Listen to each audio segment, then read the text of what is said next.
और supreme court ने सदर आरिफ अलवी को नाअहल करार देने की दरख्वास्त खारिज कर दी। जस्टिस एजाजुल एहसन की सरबराही में दो रुकनी बेंच ने सदर आरिफ अलवी नाअहली केस की समाअत की। दरख्वास्त में सदर मुमलिकत को आर्टिकल 62(1)(f) के तहत नाअहल करार देने की इस्तदा की गई थी। दरख्वास्त गुजार ने कहा कि अहलियत ना रखने वाले को सदर बनाने की वजह से मुल्क बहरान का शिकार है। सियासी जमातें एक दूसरे से दस्तो गरेबा हैं। जस्टिस एजाजुल एहसन ने कहा कि सियासी जमातें क्या कर रही हैं यह आपका मुकदमा नहीं है। आपके कागजात नामजदगी पर तजवीज़ कुनिंदा और तायद कुनिंदा के दस्तखत नहीं थे। आईनी तकाजा है तायद कुनिंदा तजवीज़ कुनिंदा रुकन मजलिस शूरा होना चाहिए।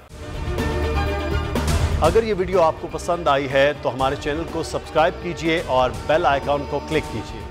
को चेयरमैन बोल शोएब शेख के खिलाफ मनगढ़ंत, झूठा और बेबुनियाद केस। हुकूमत इंतकामी कार्रवाइयों पर उतर आई। रिश्वत देने के झूठे इल्जाम के पीछे असल हकायक वो ले आया अवाम के सामने। सिंध हाई कोर्ट की जानिब से 10 मार्च को एग्जैक्ट केस में बरियत का फैसला भी दे दिया गया, जो रिश्वत केस इल्जाम को झूठा और बेबुनियाद साबित करने के लिए काफी है। सवाल ये उठता है, न रिश्वत लेने वाला न देने वाला मौजूद, तो फिर ये मुकदमा क्या है? गुज़िश्ता 5 सालों में ना तो कोई गवाह पेश हुआ और ना ही कोई सबूत सामने आया, जबकि कोई इंक्वायरी अमल में नहीं लाई गई। जब मुल्जिमान से कोई तहकीकात नहीं की गई, कुछ साबित नहीं हुआ, तो फिर ये मुकदमा क्या है? इससे कबल केस की इंक्वायरी कमेटी के सामने खुद जज कादिर मेमन ने रिश्वत के इल्जाम की तरदीद की थी और कमेटी को तहरीरी तौर पर आगाह भी किया था। इस झूठे और बेबुनियाद केस की कानूनन कोई हैसियत नहीं। सिंध हाई कोर्ट इस मुकदमे में शोएब शेख को बरी कर चुकी है, तो फिर इस नाम नेहाद इल्जाम की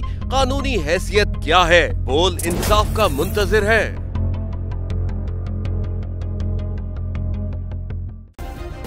सब्सक्राइब करें और बेल दबाएं ताकि कोई खबर रह न जाए।